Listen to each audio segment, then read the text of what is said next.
Olá pessoal, sejam bem-vindos ao canal Entre Linhas. É o momento de nós explorarmos as entrelinhas da lição da Escola Sabatina. Já estamos aqui na 11ª lição, que tem como tema Amor em Ação. Já estamos caminhando aí para o finalzinho aí da nossa série sobre Isaías e hoje nós vamos estudar aqui o capítulo 55, pelo menos os começos, os primeiros versos.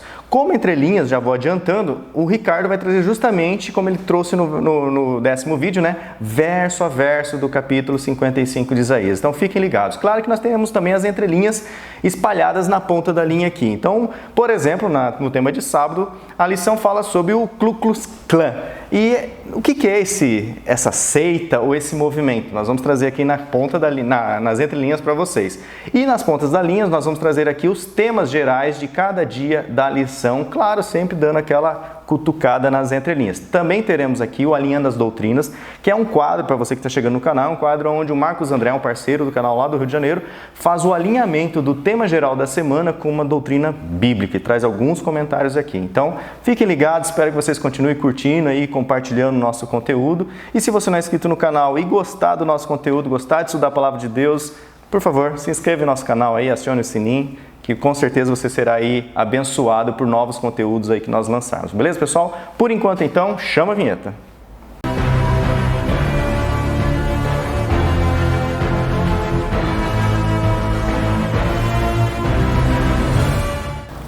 Bom, pessoal, antes de nós entrarmos aqui na ponta da linha, ali na doutrina e nas entrelinhas, nós temos aqui muitos comentários. O vídeo foi lançado, estamos gravando aqui no sábado, dia 27 de fevereiro, e já os irmãos estão atendendo ao apelo de comentar o vídeo, de gerar engajamento no conteúdo, e vamos ver o resultado desses engajamentos aqui nos comentários de hoje. Nós vamos começar aqui com o comentário do Wagner Barros, que nós pedimos oração pela nossa irmã inscrita aqui do canal, a Hilda.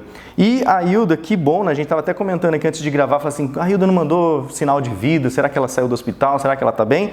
E ela respondeu aqui, né, obrigado, já está de alta hospitalar após 10 dias, Deus é maravilhoso. Hilda Pinheiro Silva, nosso abraço e muito obrigado por ter nos dado essa boa notícia, né, que nós estávamos aqui já até preocupados com você, o Ian, que precisa... Vou aproveitar o ensejo. Pode falar.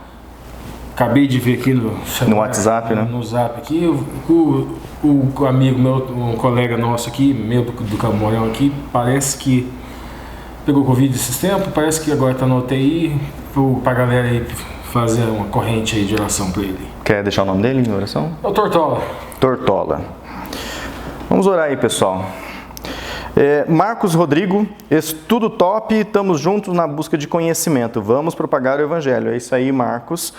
Lierson dos Santos Carneiro, maravilhoso estudo, aprendendo do início até o fim, que Deus continue abençoá-los e é o desejo de nossos corações. Lígia e Lierson, de Parnamirim, Rio Grande do Norte, pessoal colocando da onde que é. Esmeralda Viana, minha sogra, apoiando aí, isso aí, sogrinha. Oi meninos, mais uma lição, hoje é sábado, infelizmente as igrejas estão fechadas, mas vamos ouvir a lição e o culto e essa explicação maravilhosa. Deus abençoe. Obrigado, dona Esmeralda. José Essinho, feliz sábado, irmãos. O Essinho é da IASD da Cidade Nova, de Serrinha, Bahia. Um abraço, né, pessoal? Um abraço para Bahia. Pessoal de Serrinha. Um abraço para todo mundo do Nordeste, Norte e Nordeste. Tem muito pessoal que curte o canal aí, acompanha a gente do Norte e Nordeste. Um abraço para todas as duas regiões aí. Pati Santos, caraca, olha o penteado do Alexandre, ficou parecendo o Richard. Tem mais comentário. Parecendo o quê? O Richard. Ficou parecendo?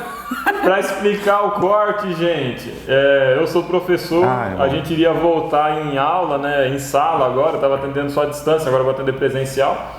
E com cabelão não dá, né? Porque é um agente contaminante, pode pegar vírus em suspensão. Daí eu optei por cortar o cabelo. Deixa eu... Cadê meu óculos? Tá lá. Pra ficar mais parecido. Mais parecido. Lígia Santos, feliz sábado. Vocês sabiam que a Universal criou entrelinhas? Sabia. Lígia. Por isso que a gente tava brincando com a história do copo. Eles estão criaram. Copiando, mas nunca serão. Então copiando. Não, é outra linha deles, mas o nome é igual, né? Mas é outra linha. E a gente começou primeiro. Foi bastante primeiro mesmo. Flávia Gariani, eu sou de Campo Mourão, mas é minha esposa, né? Familiar, não tá com... Você conta, Flávio. Mas mas é café com leite, obrigado. Conta, mas é café com leite. Jeito bonitinho de falar que não conta. O Wagner Barros, que é um parceiro do canal, quem vê lá nos primeiros vídeos, o Wagner está conosco desde o início. Ele coloca assim: Shalom, sou aqui de Londrina, Paraná. Um abraço para Londrina. Me fez lembrar que eu me batizei na Central de Londrina, pessoal, em 2004. Peterson Valber Silva Souza Dias, feliz sábado, Deus abençoe. Obrigado pelo conteúdo. Ricardo, obrigado por seu conteúdo muito inteligente. Ricardo 32, Luz 35, Alexandre 28, sou de Lins, São Paulo. Quase acertou, hein? Ó, ali.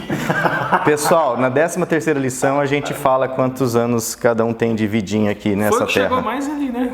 Oh, quase, né? Tô bem longe, mas tudo bem. Não tem uma ali 23 pra mim? Ah, não, é 28. 28. Tem o 18 aí pra mim, não? Não tem. Elisângela Maria, feliz sábado, amados.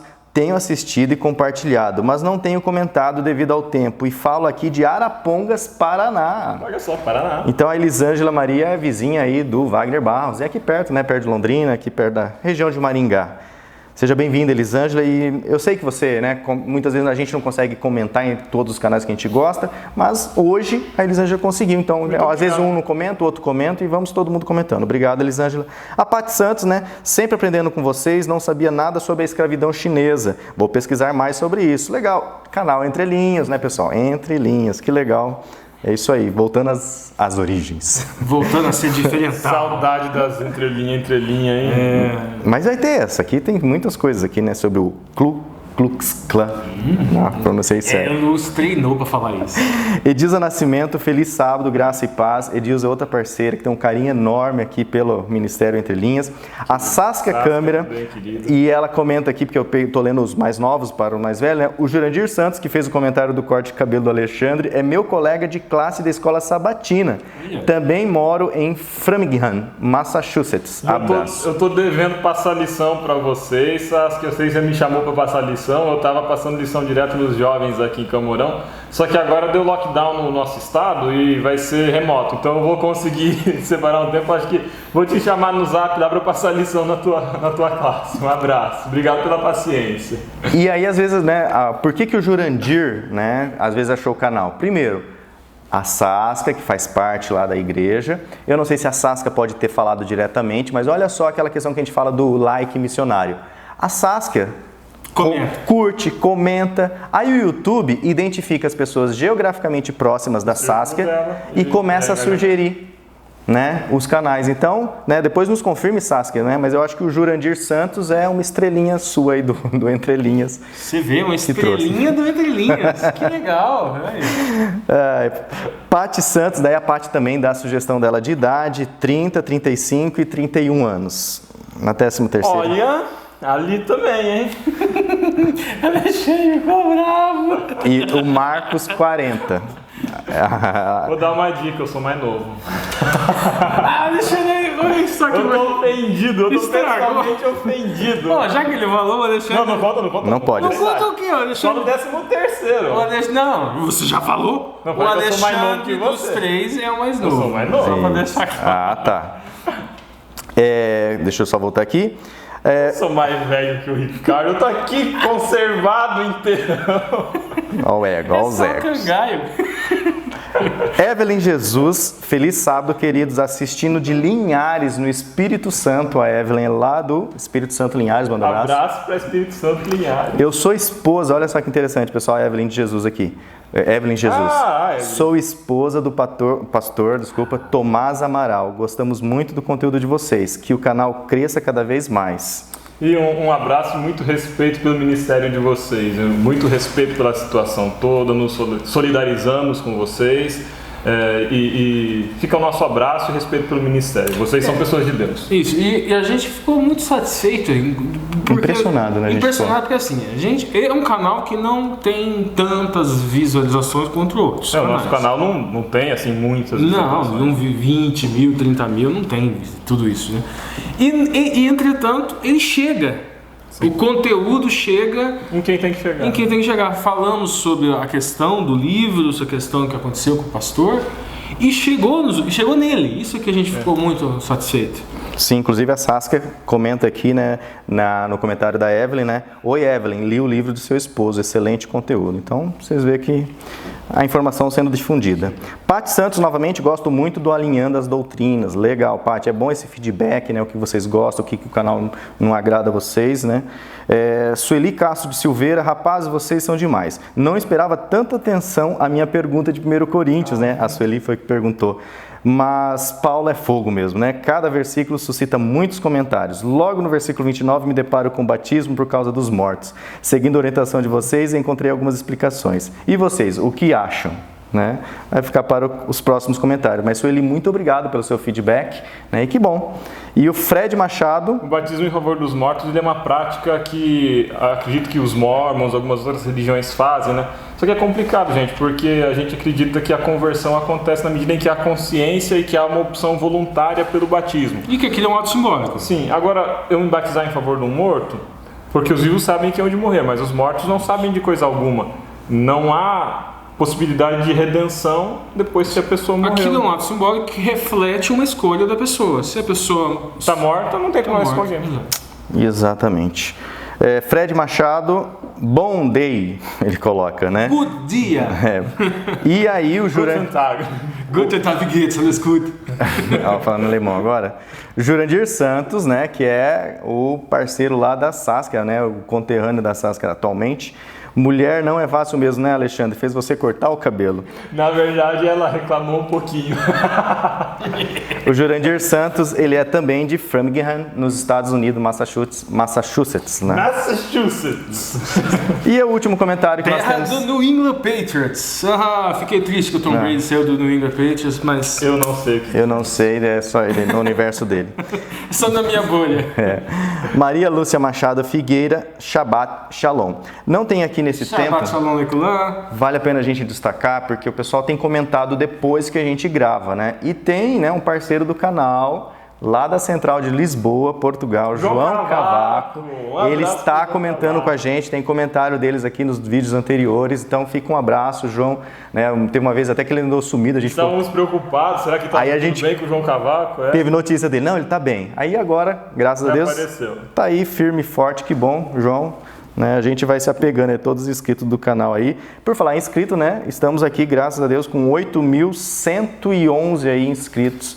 Até semana que vem chega nos 8.200. Para quem quer saber, New England Patriots, gente, é um time de futebol americano, tá?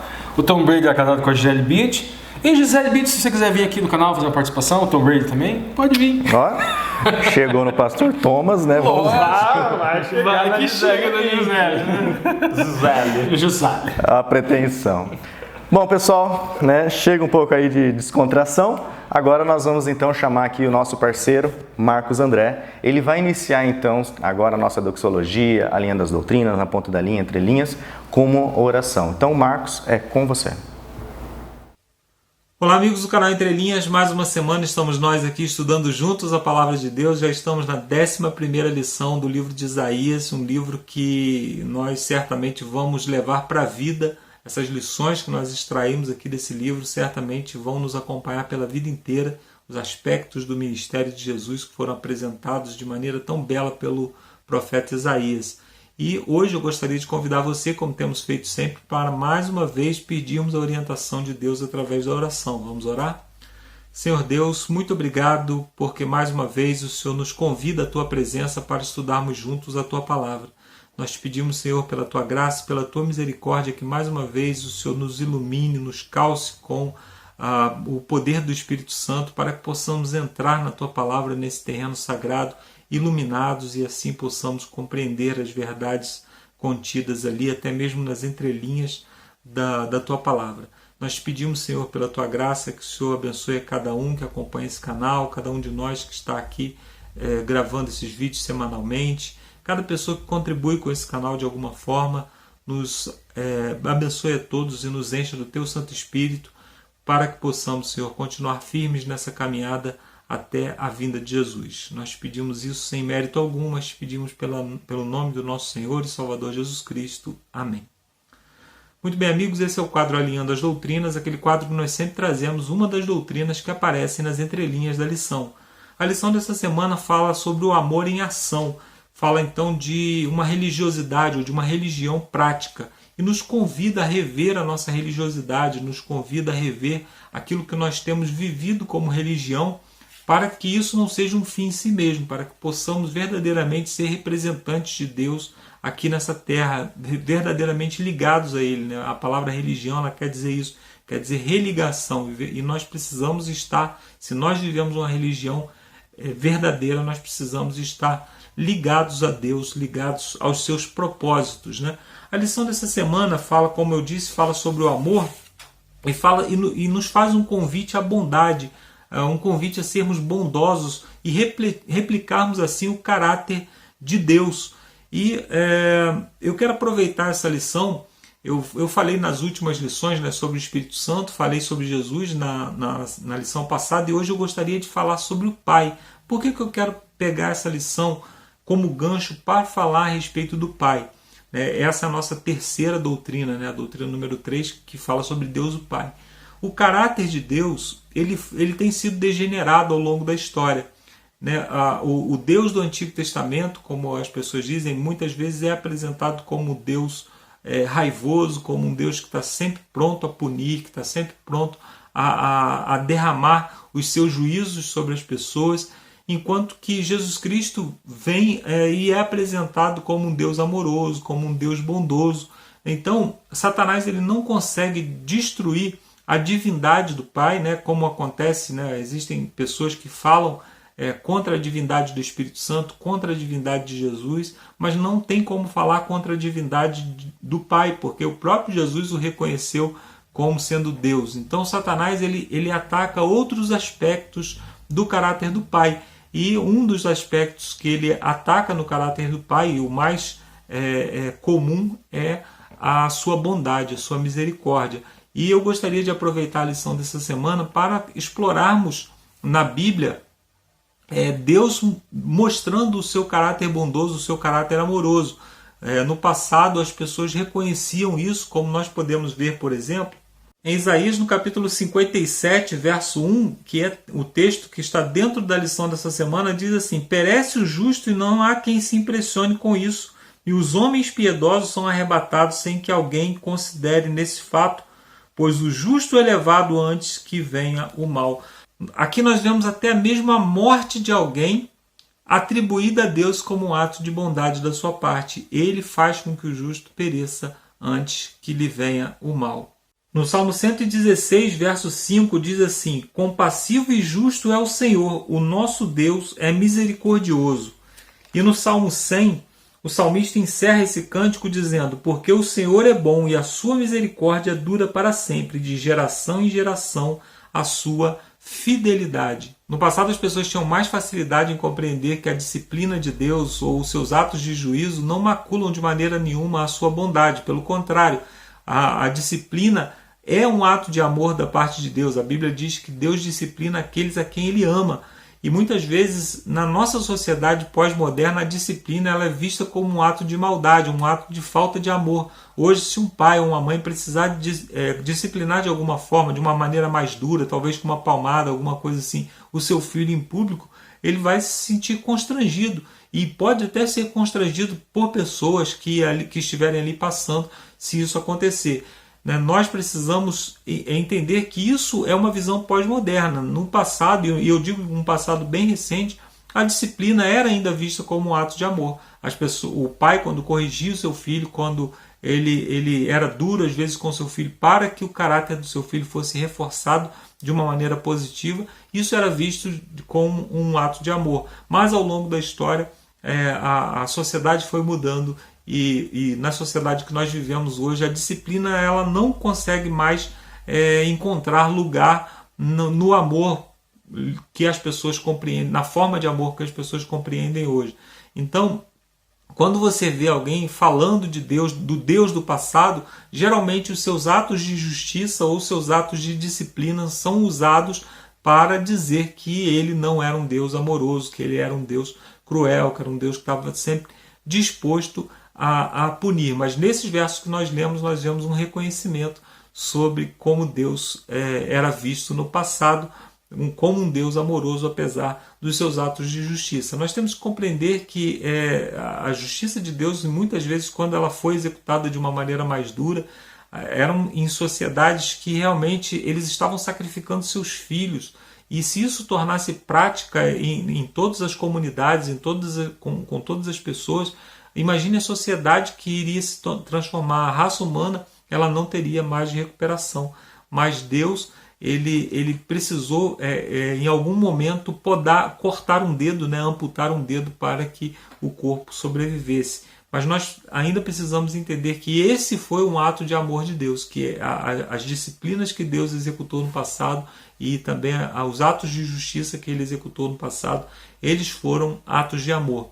Nós poderíamos, como cristãos, simplesmente compreender isso que eu estou falando pelo fato de que o próprio Jesus Cristo, ele disse que o caráter dele é o mesmo caráter do Pai. Por exemplo, ele diz em João, no capítulo 14, verso 9, Jesus disse: Filipe, há tanto tempo estou convosco e não me tens conhecido?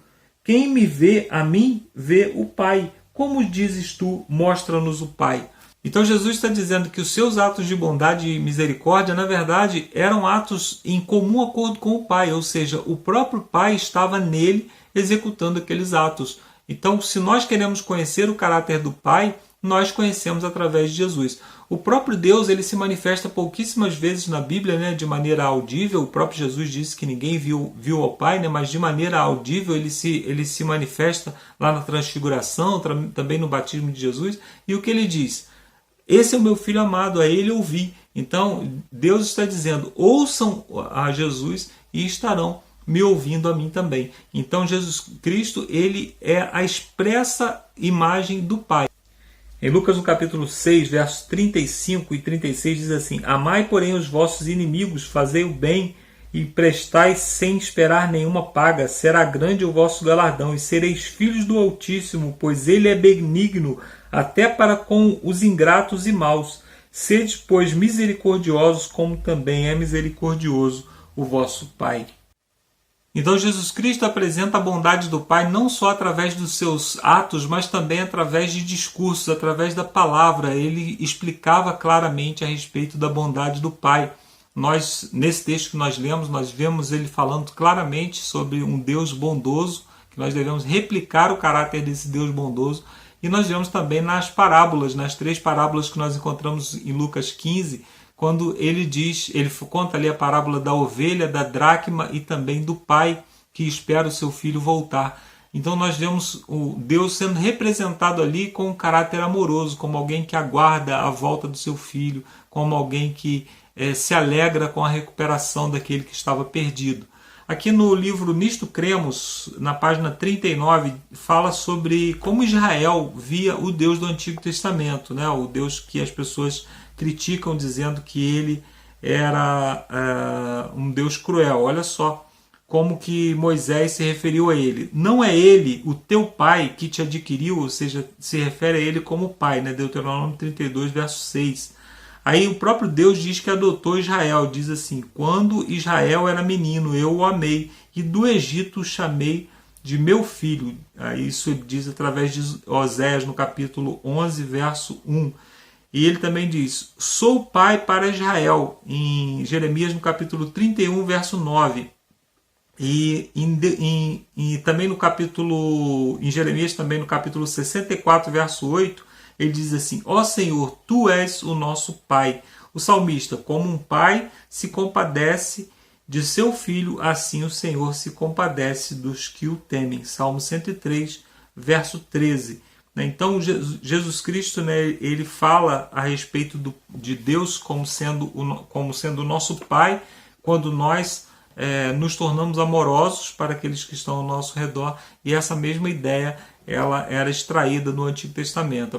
Aliás, quando Jesus Cristo fala em Mateus no capítulo 5, do Sermão do Monte, falando sobre Deus como um Deus bondoso, Mateus capítulo 5, verso 48, ele está citando, na verdade, Deuteronômio no capítulo 18, verso 13. Então era uma ideia que já vinha desde o Antigo Testamento. O pecado, ele consegue denegrir a nossa imagem a respeito de Deus. Isso nos chama para que hoje possamos também rever os nossos conceitos a respeito de Deus. Se de alguma forma nós falamos de Deus como aquele que pune, ou aquele pensamento de que se a pessoa está passando por uma dificuldade é por causa dos seus erros, por causa dos seus pecados, às vezes o pecado traz consequências, mas não é a mão de Deus pesando sobre a pessoa, né? Às vezes a pessoa, a mão de Deus pesa, né? Então nós temos que rever um pouco esses conceitos que nós temos a respeito de Deus. Eu termino aqui a minha participação. E você fica agora com o Ricardo, com o Alexandre e com o Lúcio lá em Campo Mourão. Eu volto no final para orarmos juntos. Um abraço e até daqui a pouco. Bom, obrigado, Marcos, por ter já orado e alinhado a doutrina. E agora seguimos então para Na Ponta da Linha de Cada Dia, onde nós vamos tentar aqui resumir em poucas palavras o que cada tema do dia traz para você. Principalmente você, professor da Escola Sabatina, né? Tem um guia aí, inclusive esses slides, todos os slides que nós produzimos estão aqui na descrição dos vídeos nossos, aqui tem lá um slides, está no Google Drive. Vamos lá então, Sábado, Amor em Ação, Na Ponta da Linha, já com algumas entrelinhas. Vamos lá, gente. Eu vou novamente começar pelo verso áureo, coisa antiga, né? Logo eu que é melhor que verso para memorizar, porque ninguém memoriza. Logo eu que sou o mais novo dos três, ainda lembrar de verso áureo. Cínico. Vamos lá, vamos voltar à seriedade, à tristeza, como o Lúcio falou, já foi feita oração, a gente tem que ficar. Cara de triste, brincadeira. Tem humor até no texto bíblico, que a gente não consegue mais captar, porque se perdeu em função de traduções, né? Mas vamos lá. Se abrirem o seu coração aos famintos e socorrerem aos aflitos, então a luz de vocês nascerá nas trevas, e a escuridão em que vocês se encontram será como a luz da meia-noite. Do meio-dia? Da luz do meio-dia, isso, a luz do meio-dia. Vamos lá, gente. O que acontece? Aqui a história contada na lição de sábado tem a perfeita relação com o versículo que está no verso áureo, ou seja, no verso para memorizar. É narrada aqui nas crônicas de Roy, nas crônicas de Roy. É narrado aqui nas crônicas de Roy o quê? Ele conta a história de um judeu e a sua esposa. Eles faziam a parte de serviço de louvor na sinagoga, ou seja, eles eram judeus, eles eram semitas, né? Judeus praticantes, do ponto de vista religioso, semitas em razão da sua descendência. E eles moravam em Lincoln, Nebraska, e receberam alguns telefonemas obviamente, telefonemas agressivos, telefonemas em tons de ameaça, de um grupo de extrema direita, um grupo intolerante, chamada Ku Klux Klan. O Alexandre pode aproveitar agora, antes de eu terminar a história, e falar um pouquinho do contexto de surgimento, ou explicar quem é? Exatamente, de tudo isso. Pode. A Ku Klux Klan, então, ela é uma organização muito forte no sul dos Estados Unidos, já foi mais forte, agora está mais fraca, mas ainda existe, apoiava o ex-presidente Trump, inclusive, formada depois da Guerra da Secessão, que é a guerra que vai, entre outras coisas, determinar o fim da escravidão nos Estados Unidos.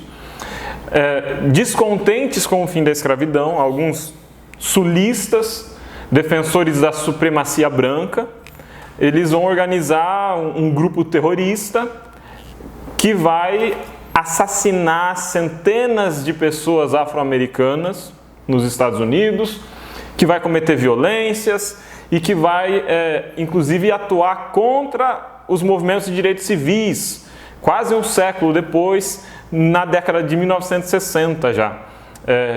Então, qual que era a característica principal da Ku Klux Klan? O movimento White Power, então eles acreditavam no poder para os brancos. Era um movimento de caráter religioso também, principalmente de religiões de cunho cristão protestantes. Então defendia a supremacia branca, o cristianismo protestante, eram contra os católicos inclusive. Antissemitas também, então eram contra judeus. defendiam alguma aproximação, vão defender depois, né? Alguma semelhança com o nazismo durante os anos da Segunda Guerra Mundial, eram anticomunistas também. Então, você percebe que era uma galera assim bem complicada. E ao visitar o líder da Ku Klux Klan, esse judeu aqui que morava em Lincoln, ele se expôs a um risco muito, muito, muito grande. Porque ele estava visitando alguém que defendia o extermínio do seu povo, que defendia o extermínio da sua raça, na ideia racista, né? Que defendia a sua aniquilação. Ele se expôs a um risco muito grande. Eu, particularmente, até contesto a necessidade de fazer essa visita. Pagar o mal com o bem é uma coisa. Se expor ao seu algoz, entregando o seu pescoço para ser decapitado, é outra coisa. E aqui fala que esse ex-líder da Ku Klux Klan até pensou em se tornar judeu. Tomara que ele tenha abandonado as suas ideias racistas e tomara, inclusive, que ele tenha abandonado as suas ideias racistas em relação a outras pessoas não brancas, como os afro-americanos e os indígenas, né? Então, eu vou trazer uma contextualização dessa organização, gente, que eu trouxe aqui, eu busquei na internet. Basicamente, a Ku Klux Klan são 3 clãs. O primeiro, 1865 até 1870. E a ideologia desse primeiro clã era o seguinte: supremacia branca, eles eram justiceiros e eles praticavam o terrorismo cristão. Aí o segundo clã vai de 1915 a 1944. Aí como foi a formação ideológica deles? Nacionalismo branco, nativismo, anticatolicismo e antissemitismo. E aqui é que nós encontramos a questão desse casal, que eles eram judeus, portanto semitas. São povos da linhagem de Sem. E o terceiro e último clã, que é desde 1946, como já adiantou Alexandre, a Ku Klux Klan continua até hoje, e eles são anticomunistas, homofóbicos, neonazistas e anti-miscigenação. Essa é a Ku Klux Klan. E o que acontece? Continuando a história. Esse casal, né, eles... Ao invés, o autor da lição fala que ao invés deles procurarem a polícia, que diga-se de passagem... Era o correto a se fazer? Era o correto a se fazer, procurar a polícia. Eles, por conta própria, se expuseram ao risco graças Embora no sul dos Estados Unidos também você procurar a polícia é complicado, porque a Ku Klux Klan é formada por policiais em boa parte. Porque poderiam ter policiais, não sabemos a data também. E ativos, né? Esse aqui era ex-líder, né? Mas veja bem, nos dias de hoje, ao invés de procurar a polícia, que seria o mais indicado, eles, graças a Deus, mesmo tendo corrido esse risco, graças a Deus, provavelmente Deus tocou o coração desse sujeito, que era um sujeito paralítico, era um dos líderes da Ku Klux Klan, e eles levaram um prato de comida e fizeram amizade. E o autor da lição faz um paralelo àquilo que fala no livro de Isaías e aquilo que é a tradição, que a cultura da antiguidade do povo judaico, que é a questão do jejum. Veja bem, gente, o jejum não é você parar de comer para você ficar fraco, para você ficar com cara de dente, para mostrar para o outro que está jejuando. Como você é santo. Não é um ritual de demonstração de santidade. Não, ele é um ato simbólico que tem uma finalidade específica. Então, por exemplo, se jejuava, mas a porção do dia era para alguma coisa. Era para sedacar, ato de justiça e caridade. O título da lição é Amor em Ação. Amor em Ação, gente, é de sedacar. Amor em Ação é emuná. Fé, ou seja, emuná em hebraico, é amor em ação. Isso que eles fizeram.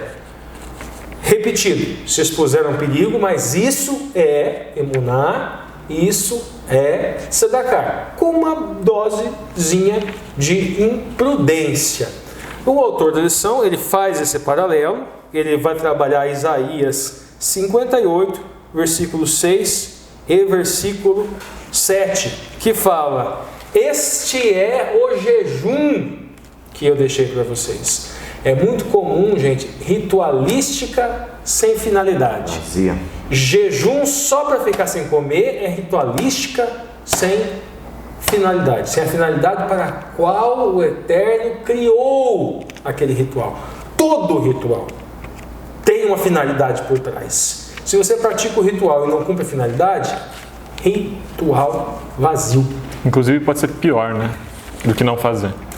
Inclusive os fariseus que jejuavam só para mostrar para os outros que eles eram santos, o que falavam? Não, a recompensa você já recebeu aqui na terra, não serve mais para... Ou seja, aquela recompensa espiritual já era. Avançando então para domingo, comprar de graça na ponta da linha, Ricardo. Gente, olha, aqui de novo eu vou fazer o quê? Eu vou deixar para o final para ler verso a verso, são 13 versículos, e vou ficar aqui mais ou menos dentro do que o autor da lição, na ponta da linha mesmo, e vou deixar o verso a verso. E deixar no verso a verso para depois, para trazer um aprofundamento maior, até porque chega na mesma conclusão que o autor da lição, mas por caminhos diferentes. Porque o autor da lição vai partir do texto na língua portuguesa.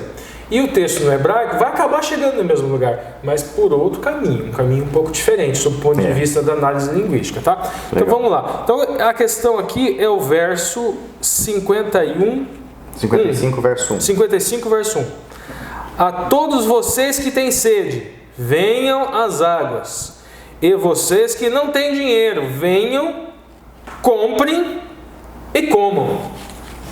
Veja bem, e daí fala que tem uma contradição aqui. Você que não tem dinheiro, vem comprar. Como é que você não tem dinheiro e você vem comprar? Então, só nas Casas Bahia, né? Só que deve ser crediário. Você compra crediário e você paga, porque tem preço, né? Então veja bem, gente, toda a questão aqui que o autor da lição trabalha é em cima justamente dessa contradição. O que o autor fala? Ele faz uma associação para o povo aceitar o perdão de forma gratuita. Ele fala que essa questão do sem preço, ele faz uma associação com justificação pela graça, que na verdade ela não tem um preço que nós pagamos. Permite, cara, é um preço tão alto, mas é um preço tão alto que não tem como cobrar. É o que está a seguir, né? Não tem como cobrar de nós. Tem como cobrar de nós. Aí ele fala em comprar, mas ele fala o seguinte, que é tão valioso aquilo que é oferecido, tão valioso, ou seja, é o sangue de Jesus, que não teria, aquilo que o Alexandre falou, que é a segunda parte que o autor fala, que não teria como cobrar aquele preço, que é altíssimo, de nós. Então, por isso que seria graça, né? De graça. E daí ele fala o seguinte, que o perdão requer uma transação comercial, uma transferência de algo de valor. Quem está estudando o livro de Romanos, que chega lá mais ou menos lá no capítulo 6, no capítulo 4, 5, 6, vai entender melhor um pouco isso. Isso daqui é o conceito de justificação pela fé. Eu tenho emuná. Emuná é fé. Mas emuná é fé em ação. É o amor em ação, justamente o título da lição. Isso que é emuná. Emuná é diferente de só convicção. Crer. Não. É algo efetivamente exteriorizado. Então veja bem, ele fala o seguinte: quando a gente estudou o livro de Romanos, falava que existia uma conta. O ser humano tinha uma conta. E essa conta estava zerada. E que a justificação pela fé, lá atrás, quando a gente estudou, inclusive, o Lúcio pode colocar o link em algum lugar aqui no final, né? Geralmente é aqui. Do livro da lição de Romanos. Inclusive os jovens estão lendo Romanos, né? Estão estudando Romanos, né? Lição jovem. Quando a gente fez isso, a gente falou que era uma conta zerada, e a conta, no caso, Cristo, como se fosse uma conta com buzilhões. Infinito, exatamente, com buzilhões, né? Algo que não tem como acabar. E que essa transação, ela nos dá acesso a este crédito. Esse crédito, na verdade, mas é um crédito oriundo do labor, oriundo do trabalho, oriundo da obra de Cristo, não da nossa. E daí é como se nos desse um cartão de crédito ilimitado. Só que esse cartão de crédito limitado, aí acrescento eu, na analogia não, é um acréscimo meu, é para emunar, porque é justificação pela fé. E emunar é ação. Então como é que funciona essa transação? Vem com um contrato de uma aliança, né? Exatamente. Como é que funciona essa transação? O Eterno fez algo por mim que não tem preço. Eu não mereço. Então o que eu faço? A minha conta está zerada. Essa transação, esse dinheiro vai vir para quem tem emuná. Então o que eu faço? Para pagar a conta? Não, a conta já foi paga. Eu pratico a minha... é redundante dizer praticar emuná, porque a emuná é praticada. Eu pratico o tzedakah. Se eu tenho emuná, eu pratico o tzedakah. Eu faço porque eu recebi. E eu faço porque o outro merece? Não. Não. Eu recebi sem merecer. Exato. Às vezes o outro até dá Ku Klux Klan. Exatamente, mesmo sendo perigoso. Tem outras formas de praticar emuná com o cara da Ku Klux Klan. Não precisava bater na porta. Menos arriscadas, né? Isso, menos arriscadas. A gente, porque também não tem detalhes, né? A gente não sabe se eles chegaram e se apresentaram como judeus. Também tem essa, né? Se eles... Talvez eles tenham feito isso de forma prudente. Como a história está bem curtinha, né? Então não tem nem como. Vamos imaginar que sim. Vamos imaginar que eles fizeram de forma prudente. Vamos fazer isso, né? Que eles fizeram justamente isso aqui que o autor da lição está falando, gente. Daí o autor da lição vai falar. Ele vai fazer essa Eles cumpriram os protocolos de segurança. Isso. Vamos imaginar que eles cumpriram os protocolos. Estavam de máscara. Isso. Aí o autor da lição começa a falar o quê? De uma antiga aliança de justificação pelas obras. Essa antiga aliança, gente, vou deixar bem claro, não é a aliança do Velho Testamento. É uma faceta da aliança. A aliança é uma só que ela tem facetas. Pré-lapso, antes do pecado, existia uma estrutura, o Yetzer Hatov. O ser humano tinha uma estrutura que era diferente. Uma estrutura onde a tentação, ela vinha de fora para dentro. Foi assim que Adão e Eva caíram. Uma tentação de fora para dentro. Eles não tinham a natureza carnal, Yetzer Hará, que os tentava de dentro para fora. Então, nesta nova aliança com um ser humano que tem Yetzer Hará, natureza pecaminosa, surge o elemento da justificação pela graça. Mas o indivíduo agora tem dois caminhos, que é o que fala no livro de Gálatas, que é o que fala no livro de Romanos. Que um caminho é o da morte, que é o caminho. Se você optar pelo caminho da justificação pelas obras, gente, é morte. É morte. Se você quiser fazer por merecer. Exatamente. Se você nunca vai merecer. Se você quiser fazer por merecer, você pode tentar, é um direito seu, mas você não vai conseguir. E tem N advertências ao longo do texto bíblico, desde o Velho até o Apocalipse. N advertências para você não fazer isso. O apóstolo Paulo, inclusive, vai fundo, né? Já que é para cortar o prepúcio, emascule, corta tudo. Inteiro. Corta a genitália inteira. Ele é forte na coisa. Não vai adiantar nada. Não vai adiantar. Então, é a questão da ritualística sem a finalidade, certo? Então, gente, o autor da lição, a gente já deu uma baita entrelinha. Depois ele vai utilizar, ele vai, por fim, no finalzinho aqui, ele vai falar o quê? Que esta nova aliança, ela se resume a Jesus Cristo, Yeshua. Vamos lá. Legal, avançando agora para a segunda-feira, pensamento e caminhos elevados, na ponta da linha de segunda, Ricardo. Então, gente, vai haver aqui uma questão de uma alegoria, né?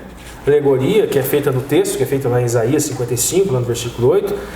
O autor, eu vou deixar para trazer mais elementos depois, quando ler questão de verso a verso. Mas o autor da lição fala o seguinte, que Deus criou o universo, gente. E até coisas simples que foram criadas por Ele, como céu e terra, tem mistérios. Mistérios que são extremamente complexos. Mas Deus, Ele é muito mais complexo. E continua dizendo que a salvação, aí ele fala o seguinte, que a salvação é o maior de todos os mistérios. Traz uma passagem aqui do Espírito de Profecia dizendo que os anjos desejam compreender este assunto. A gente não vai conseguir fazer uma fórmula matemática que defina a salvação. Extremamente complexo a questão da... E por que é extremamente complexo? Aí o que linka uma coisa com a outra? Salvação é extremamente complexo. Porque a salvação, ela denota também uma análise que o texto bíblico não busca se aprofundar, porque precisaria de muito papel. Natureza de Deus, né? Natureza de Deus. Um Deus que se encarna, um Deus que quer nós e se esvazia. O preço é tão alto, mas tão alto que o anjo olha para Deus e fala assim, nossa, você esteve disposto a pagar? Sim, inclusive no Espírito fala que alguns anjos se ofereceram, mas não. Não é possível. Nenhum ser criado teria que ser a natureza triuna para fazer. Errier, Escher, Errier. Ou seja, eu serei o que eu serei. E o que eu serei? Eu serei esvaziado. Eu serei de minha natureza divina. Serei homem justo. Serei esvaziado em minha justiça. Serei aquilo que precisar. Serei o que serei. Serei aquilo que eu precisar. Serei crucificado como se não fosse um homem justo, crucificado como se fosse pecador. E pagarei o preço, morte eterna, morte de cruz. Que morte eterna que é essa que ele fez? Aquilo que ele deixou para trás, gente, não volta. Não que ele deixou de ser Deus, mas ele se esvaziou de sua natureza e estará pela eternidade com aquelas características gravadas em si. E aí chegamos em Isaías 52, 53, né? Que seria pelas suas pisaduras fomos sarados. Exatamente. E depois a gente tem 55:9. Eu vou fazer um rápido lampejo. Veja bem, gente. Faz uma alegoria de céu e terra. Qual que é a questão aqui de céu e terra? Que depois eu enfatizo mais. Questão de dependência. E quando nós olharmos no versículo, nós vamos entender isso. Porque lá eles falam o quê? Da chuva que cai do céu, que ara a terra, que rega a terra. Então, a questão de dependência do céu, do eterno, para com o homem. 55:1 traz uma outra alegoria, gente. A palavra, vai falar aqui no 55, depois vocês vão ver também quando lerem verso a verso. Essa palavra, que ela viria, de certa forma, dá para a gente sentir que ela viria do céu. E ela não voltaria vazia, que ela voltaria repleta de salvação. Ela volta. E quando a gente analisar versículo por versículo, já falei demais aqui na ponta da linha. Agora Alexandre e Lúcio é com vocês e depois a gente volta para versículo por versículo. Não quer fazer o versículo por versículo agora já? Não, depois do final. Para dar um intervalo? Beleza. Então vamos avançar agora para terça-feira, na ponta da linha, né? Companheiros de jejum na ponta da linha, Alexandre. Legal. Na lição de terça-feira vai para Isaías 58, dá um salto. O que é uma pena, porque pula o Isaías 56. E, gente, o Isaías 56 é tão legal, porque o Isaías 56, ele vai falar de gentios e de eunucos. E é muito interessante, porque o Isaías 56, em alguma medida, ele põe, vamos dizer assim, uma contradição, uma acidez, um conflito com passagens anteriores de Levítico.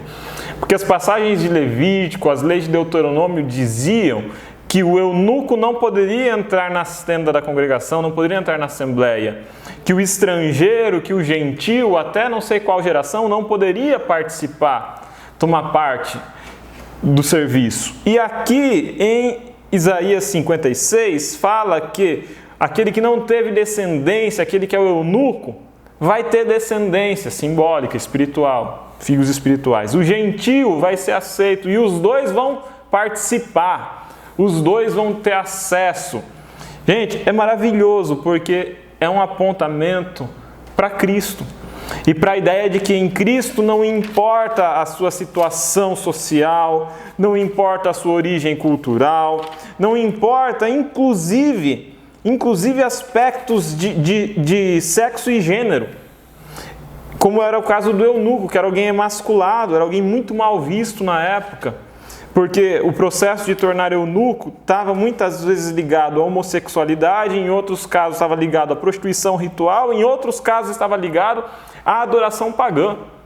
Aqui em Isaías 56 está falando que não importa quem você seja ou o que você fez, há possibilidade de arrependimento e de salvação. Você pode voltar porque você vai ser aceito.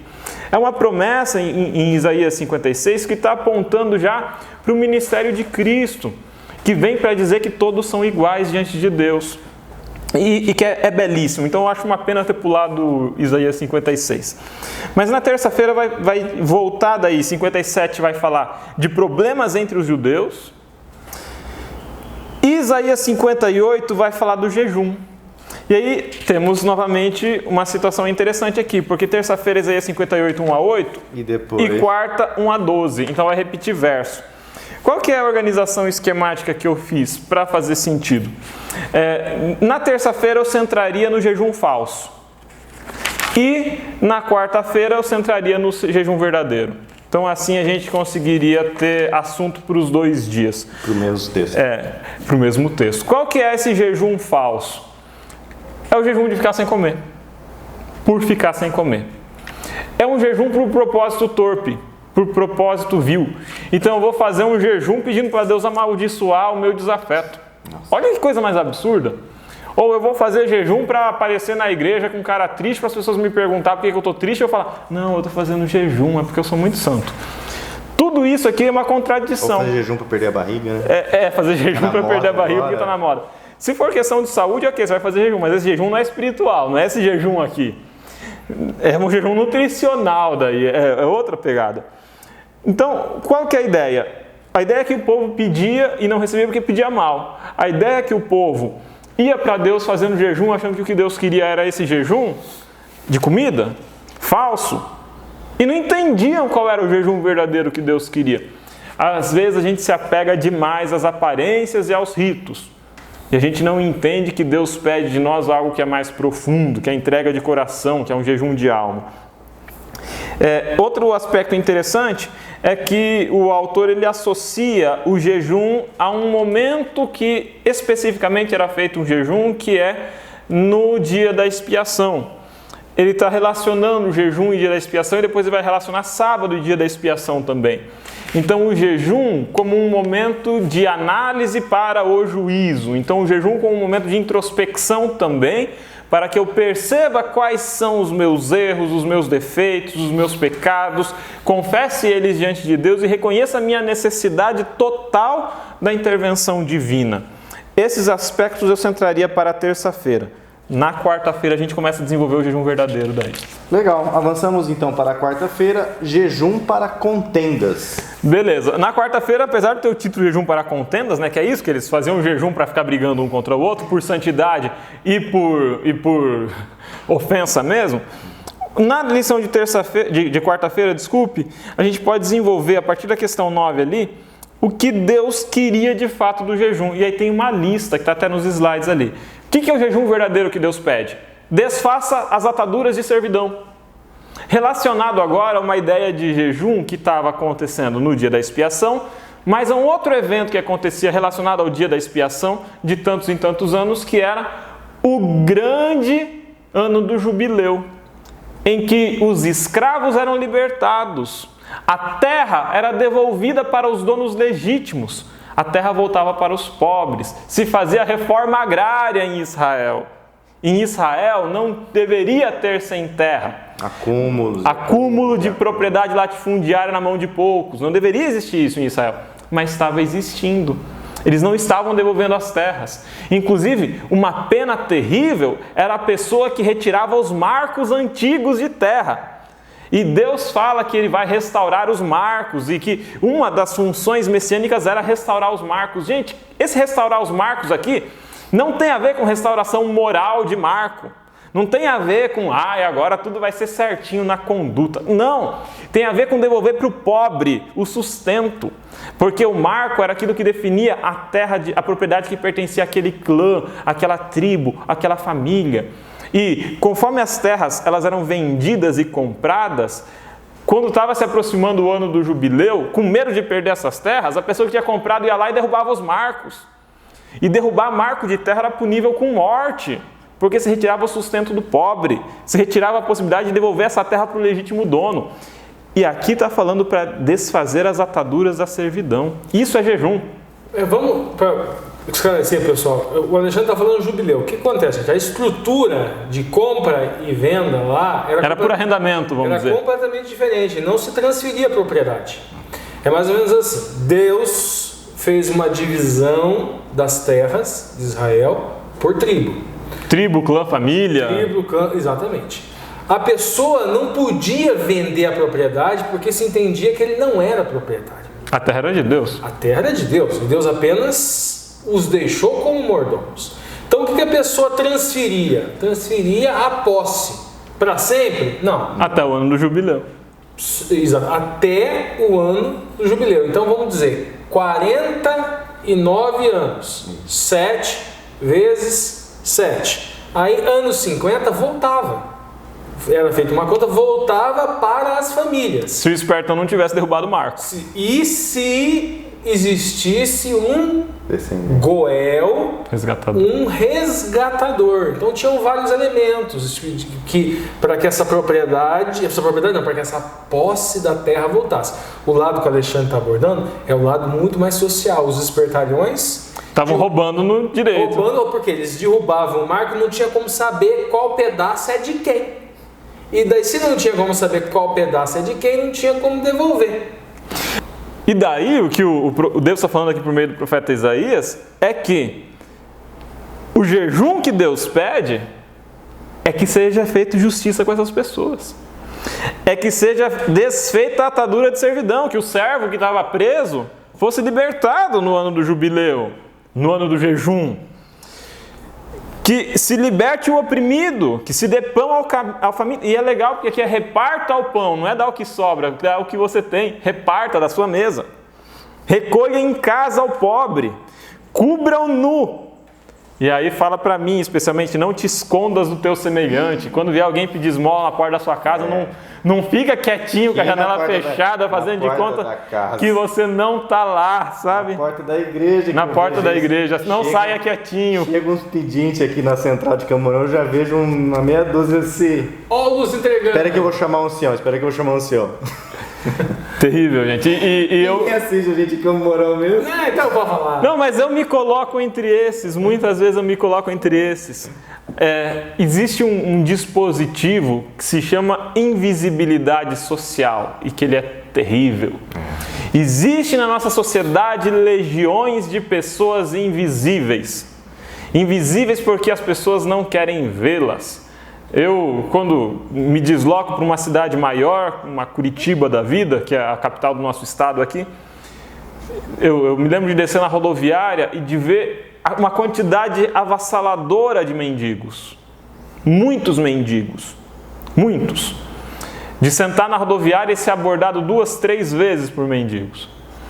E eu me lembro disso me chocar muito. Nossa, olha a situação dessas pessoas. Passa um dia, passa 2 dias, passa 3 dias. Quando eu estou voltando para a rodoviária caminhando, o número de mendigos não diminuiu em nada, mas eu não os vejo mais. A sua percepção... A minha percepção mudou. Eu não os enxergo. Eu não os enxergo porque enxergá-los implica em sofrimento para mim.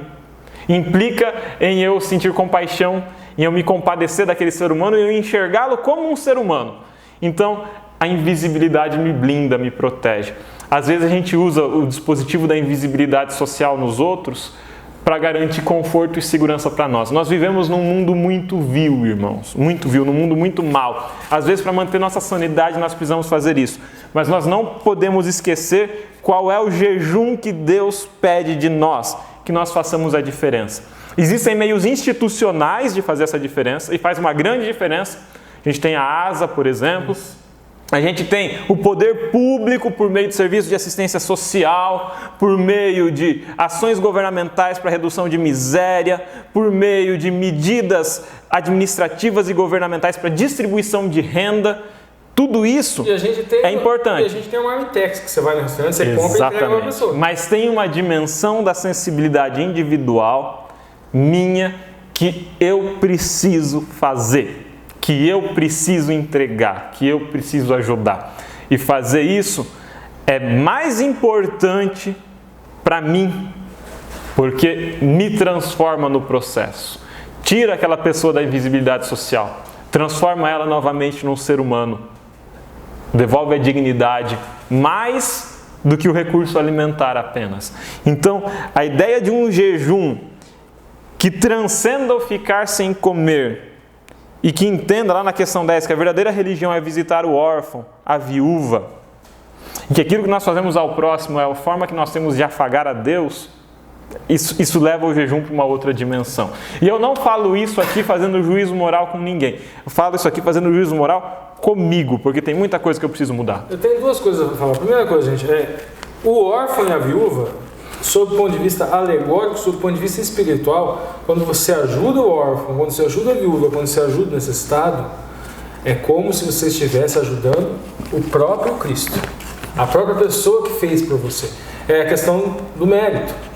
Você faz tzedakah, você pratica ato de caridade, de justiça e caridade, como se estivesse fazendo para Yeshua, porque o merecimento é dele. Não é aquela pessoa que está lá que merece o prato de comida, é Yeshua. Mas e Yeshua está aqui? Jesus está aqui para entregar esse prato de comida para ele, retribuindo a vida eterna que ele me deu? Não, então eu vou lá. Aí o próprio Yeshua falou: entrega para o... Sempre que fizerdes a um desses meus pequeninos irmãos, a mim o fizestes. A mim. Segunda coisa, a título de curiosidade. Se a gente fosse trazer para os dias de hoje, imagina o seguinte: por questão hereditária, passou 49 anos, estaríamos chegando à transição dos 50.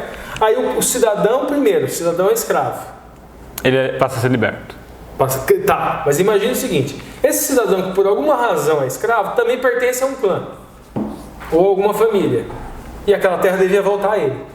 Então tá lá um senhor que até completar 49, daí nos 50, e ele tá lá e ele tem um escravo. E aquele escravo, aquele servo, é o senhor da terra. É o senhor da terra, exatamente. Vocês acham que aquele outro senhor que ficaria feliz com isso? Vocês têm noção do nível de santificação, o nível de caráter, o nível de honestidade, de força moral que uma pessoa dessa teria que ter para devolver a terra numa situação complexa, hipotética, igual a essa que eu criei, para aquele que o serve, mas que por direito hereditário, ele é o dono da terra? Leva a gente a entender que diante de Deus todos são iguais. A gente não pode olhar para ninguém com superioridade. Superioridade financeira, superioridade moral, superioridade étnico-racial, superioridade cultural, todos são iguais diante de Deus, do menor ao maior. Fica aí, pessoal, na ponta da linha agora de quinta-feira, um tempo para nós. E a lição de quinta-feira vem falar de sábado. Só que é interessante, está falando de jejum, de repente sábado. O autor ele vai associar de volta ao dia da expiação, que era num grande sábado, um sábado cerimonial. Só que ele fala que também pode ser entendido a partir do sábado do dia semanal também. Qual que é a ideia aqui? É de que junto com o processo de restauração do jejum, das relações, vem uma restauração do sábado. E o que Deus pede do seu povo é que guarde o sábado, que o chame santo e deleitoso, que se agrade do sábado, que se ele fizer isso, eu não vou te rejeitar, eu vou te acolher, eu vou te valorizar, eu te quero e eu quero coisas boas para você. É isso que Deus está falando.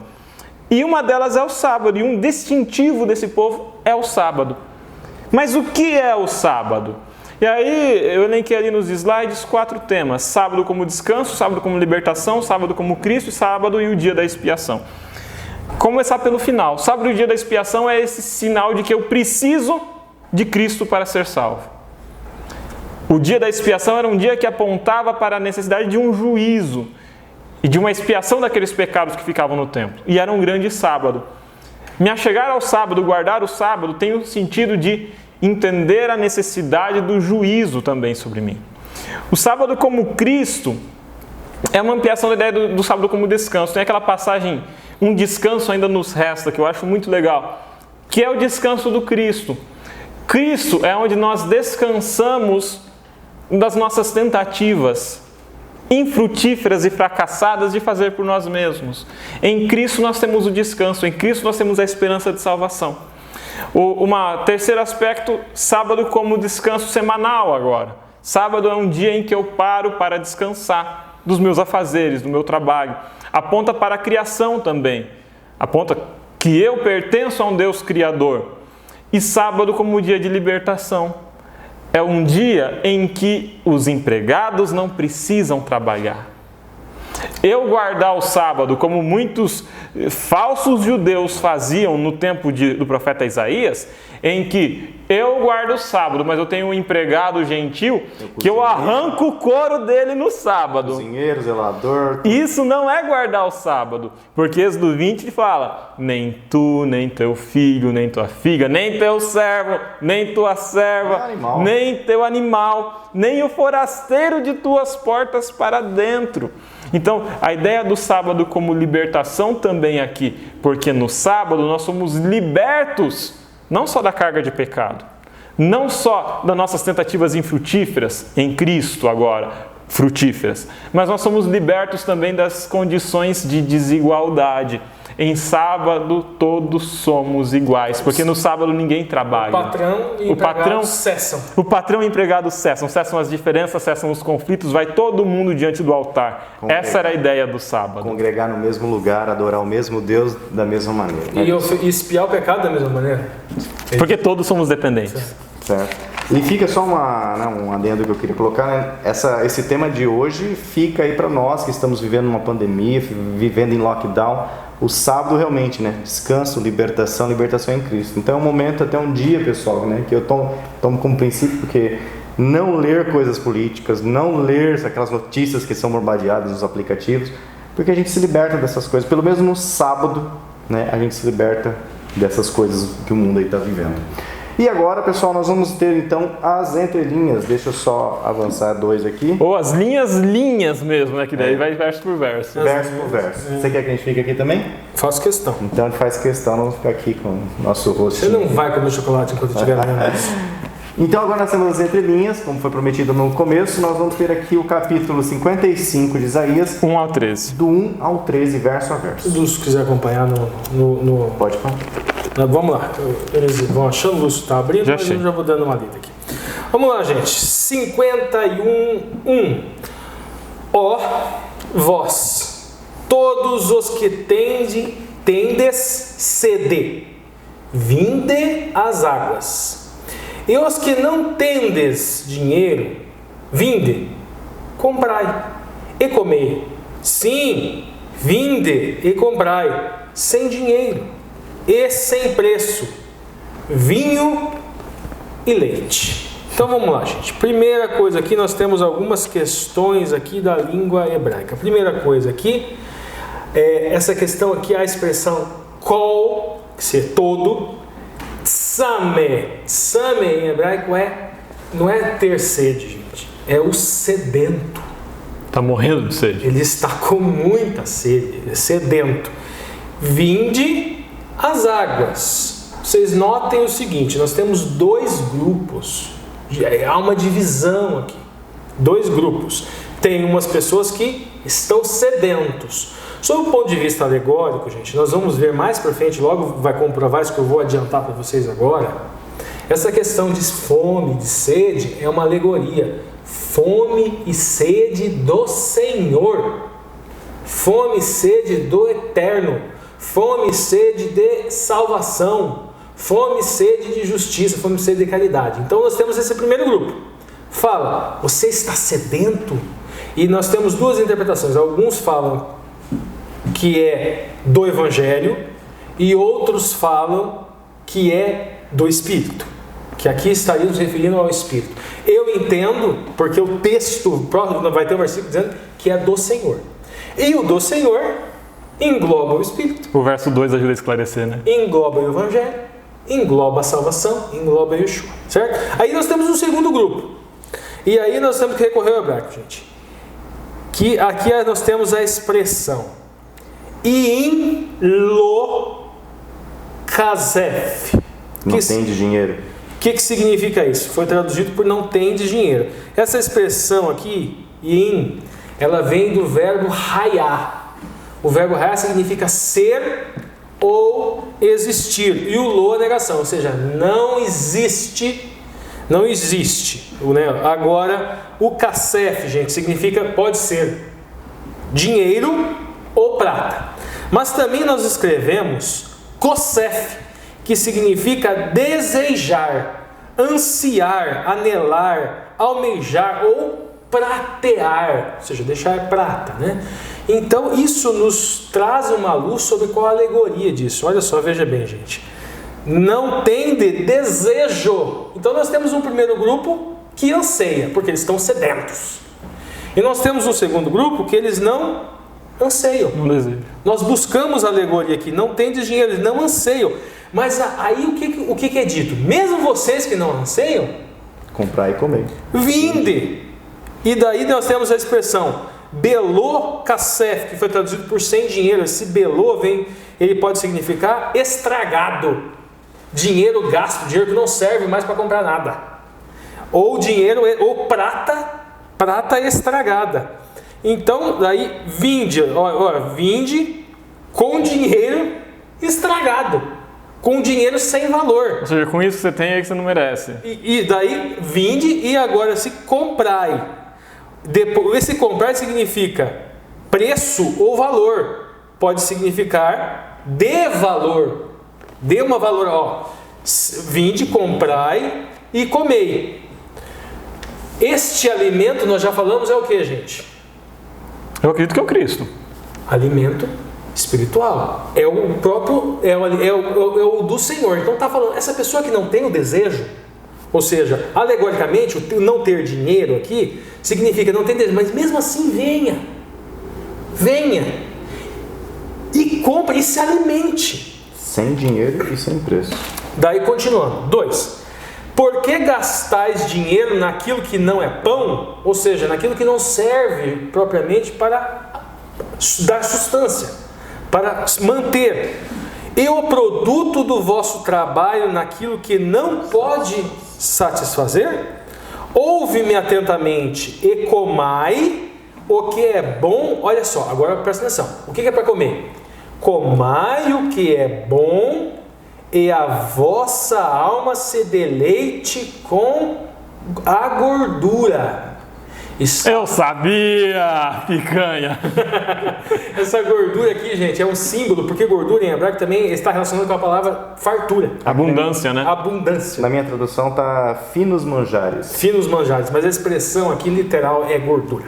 Aí, se inclinai os vossos ouvidos e vinde a mim. Veja que agora aqui a gente tem a perfeita noção de que esse alimento que sacia a sede, que sacia o bucho, é o próprio Eterno. Vinde a mim. Cristo. Porque lá em cima falou para o sedento ir para a água. Então quem é a água? Eu sou a água da vida. Eu sou a água da vida. Então, eu sou o pão da vida. Eu sou o pão da vida. Eu sou a água viva. Que não dá mais Quem sede. bebe de mim Não terás nunca mais sente sede. E será fonte a jorrar dos outros. Fonte a jorrar. Então muitos teólogos entendem que quando Yeshua falou isso, era referência. ele estava pensando... Citando Isaías 55. Isaías, exatamente. Aí no 3, inclinai-vos e vinde a mim, aqui é a vossa alma viverá, porque convosco farei um concerto eterno, Berit Olam. Ou aliança perpétua. Isso, concerto eterno ou aliança perpétua, dando-vos os firmes benefícios de Davi. Ou seja, não é uma nova aliança, é aquela aliança. Exatamente, mas é uma aliança que ela tem etapas, ela tem características. Eis que dei, Verso 4. eis que eu o dei como testemunho aos povos, como príncipe e governante dos povos. Eis que chamará a nação que não conhece. Veja bem, está falando de alguém aqui, certo? Está falando de alguém. Está falando de quem? Jesus. Está falando do pão. Está falando da água. Está falando do pão da vida. Que também é um antitipo de Davi, né? Exatamente. Porque Davi, ele se assenta em um trono. Mas ele é um símbolo do Messias, que formaria uma aliança eterna, e não eterna somente no sentido de que os efeitos se estendem pela eternidade, não, eterna mesmo. Muitos judeus interpretam que é o Messias. Agora eles não interpretam que Jesus é o Messias, mas eles interpretam que isso aqui é messiânico. Existem rabinos que entendem que isso aqui é messiânico. Continuando, eis que eu dei como testemunho aos povos, como príncipe e governador dos povos. Não ficou mais claro agora o versículo 4? Quando eu falei que é o Messias. Vamos lá. Eis que chamarás a uma nação que não conheceis, a uma nação que nunca te conheceu, correrá para ti, por amor do Senhor teu Deus, o Santo de Israel, por ele te glorificou. Então existem teólogos como Albert Barnes, como Joseph, que eles entendem justamente que neste versículo se refere a uma nação goim. Salvação aos gentios. Uma salvação que se estende, ou seja, é uma igreja formada de judeus e de não-judeus. E que combina se você pensar que o capítulo 56, na sequência, é aquele que eu falei do gentio e do eunuco. Veja bem, gente, agora, buscai ao Senhor enquanto se pode achar, invocai enquanto está perto. Lembra lá no 1 e no 2? A água da vida, gente, enquanto você tiver, se você é sedento, vai logo. Mesmo que você não dê esse valor, vai lá e come, se alimente. Mesmo se você não dá valor ao Eterno, procure saber sobre Ele. Estuda, vai atrás. Vai que numa dessa, é mais ou menos isso. A mensagem é para os dois grupos. 7. Deixei o ímpio, a expressão aqui rachar, ímpio, é o pecado pechá, que significa revolta, é a rebelião, que nós estudamos na semana passada. O homem maligno, aqui, aven, vem de avod, é o pecado avod. O homem maligno os seus pensamentos, e se converta ao Senhor, que se compadecerá dele, torne para o nosso Deus, porque grandioso é em perdoar. Agora o 8. Porque os meus pensamentos não são como os vossos pensamentos. Realmente. Nem os vossos caminhos são como os meus caminhos, diz o Senhor. Interessante, né? Porque, olha só, está falando, deixa o perverso, deixa o ímpio, porque Deus é rico em perdoar. Porque os meus pensamentos não são como vocês, ou seja, vocês não são ricos em perdoar, mas eu sou rico em perdoar. Fique tranquilo, não vou te julgar como você julgaria. Exatamente. Daí vamos lá, é 9, né? Isso. Aí agora vem aquele versículo que está relacionado à lição, e agora a gente tem o contexto, porque a gente leu verso a verso. Céus e terras. Porque assim como os céus são mais altos que a terra, assim como os meus caminhos são mais altos que os vossos caminhos, os meus pensamentos mais altos do que os vossos pensamentos. Porque assim, aí agora o ponto que eu falei, que a questão aqui entre comparar pensamento e comparar do eterno com o céu, está relacionado com a questão da dependência. A questão do Yehie, eu serei o que eu serei, eu falei de tudo. Porque a terra depende do céu, lembra que eu falei? A questão da dependência, da comunhão? Olha só agora no 10. Porque assim como desce a chuva e a neve do céu, para lá não torna, mas rega a terra, a faz produzir e brotar, e dar semente ao semeador, e pão ao que come. Então a relação do homem para com Deus é justamente isso que gera amor em ação. É isso que gera emuná. Emuná é fé na prática. É justamente isso que gera o jejum dentro do seu conteúdo finalístico de praticar caridade, justiça de sedacar. O cessar do sábado no seu conteúdo finalístico de praticar ato de justiça e ato de caridade.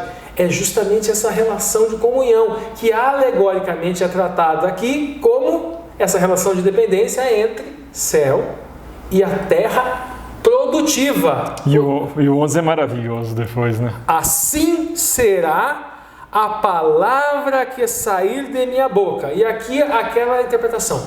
É o Evangelho? É o Cristo. É o Espírito Santo? É o próprio Cristo? Eu gosto da interpretação é o Eterno. Porque daí nós entramos na natureza triuna e não é só por uma questão de agradar a todos. É que daí nós vamos nos abster de discussões ontológicas. Porque quando a gente entra na natureza triuna, a melhor coisa é você se afastar disso. A ontologia de Deus, é horrível. Se afastar disso. Então veja bem, é Yahué, Erie, Esherie, eu serei o que eu serei. Esse é o nome do Eterno, Yahué. Eu faço tudo por vocês. Então, esta palavra que sai da minha boca, podemos dizer, quando fazemos aquela interpretação dentro do Drash, quando nós vamos lá para o Novo Testamento. No princípio era o Verbo. E o Verbo estava com Deus. E o Verbo estava com Deus. E o Verbo era Deus. E outras alegorias que nós encontramos ao longo da Bíblia. Ele é o pão que caiu do céu. Ele é o maná. Então, e essa é legal, que é uma passagem que diz de céu e que diz de pão também. Sim. Ele não voltará para mim. Ela não voltará. Ela, a palavra. Entendemos ele, Yeshua. Entendemos ele, Yahué, ele o Eterno. Não voltará para mim vazio. Ela vai me levar.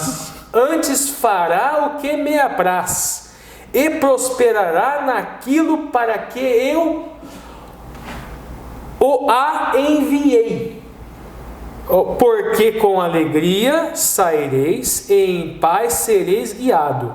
Os montes e os outeiros exclamarão, e de prazer perante a vossa face. Veja que essa palavra é uma palavra que tem face. E todas as árvores do campo baterão as palmas. Essas árvores aqui, em vários pontos da Bíblia, é símbolo de povos. E finalmente chegamos ao 13 e último. Em lugar de espinheiro crescerá a faia, e em lugar de sarça crescerá a murta.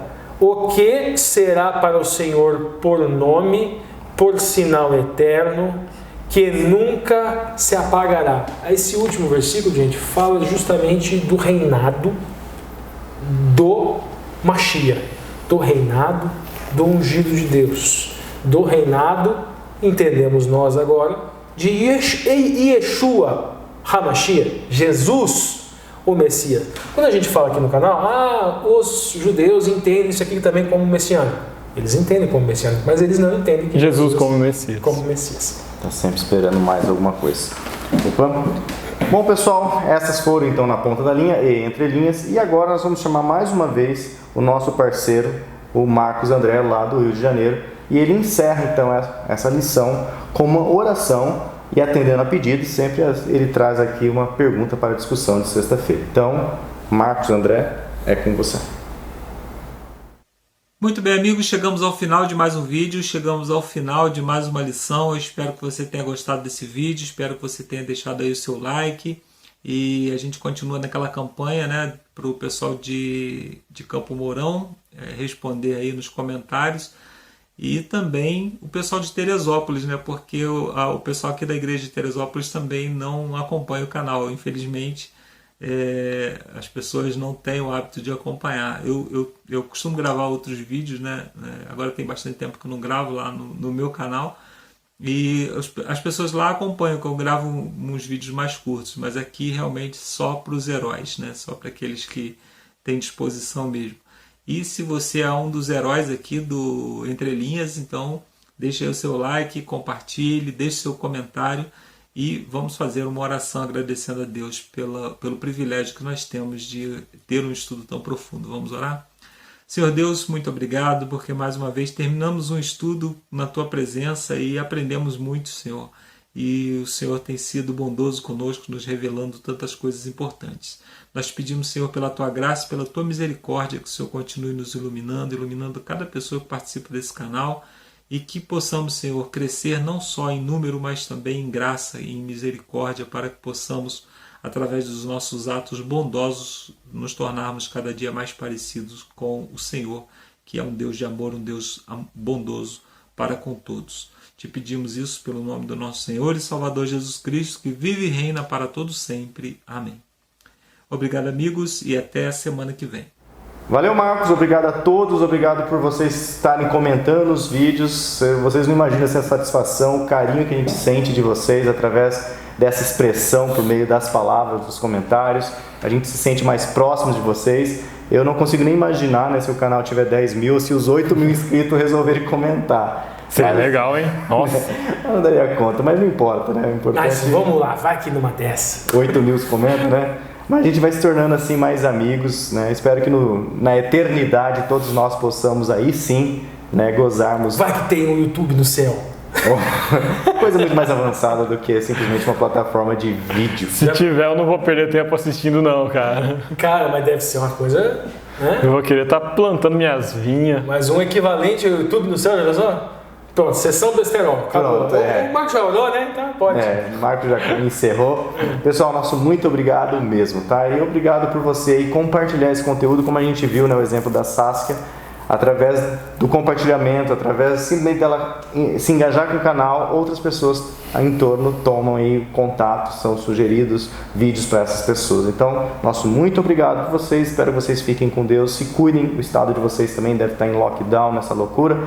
Que, né, graças a Deus, como a nossa irmã Hilda se superou essa fase, que cada um de nós possamos superá-la e também possamos manter sempre a nossa grande esperança, não em vacinas, não em profilaxia, mas no eterno, em Cristo Jesus, que está breve a voltar. Então, nos vemos na 12ª lição, o desejado de todas as nações. Até lá, fique com Deus. Tchau, tchau. Tchau, tchau.